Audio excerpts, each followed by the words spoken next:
Have you ever plugged a Huawei SFP into a Cisco switch or router, expecting your fiber link to just work and it doesn't?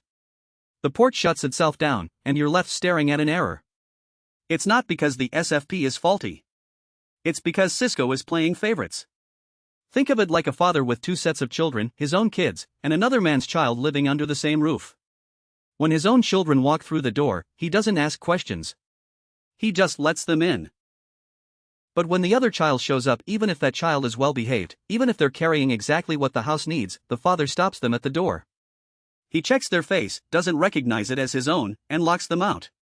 That's exactly what a Cisco switch does with SFP transceivers. Every Cisco-made transceiver carries an internal chip with a vendor ID baked in, Cisco's own signature.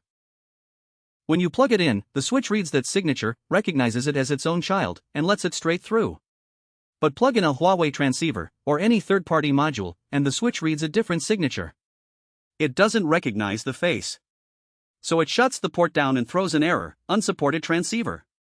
It doesn't matter that the Huawei SFP works perfectly fine.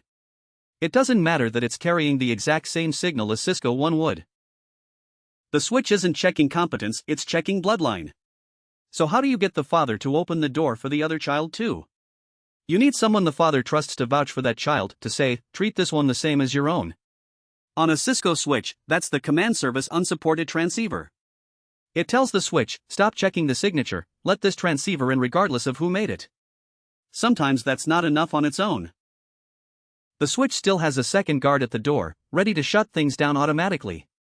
That's the air disable function. So you also run no air disable detect cause BIC invalid, which tells that second guard to stand down too.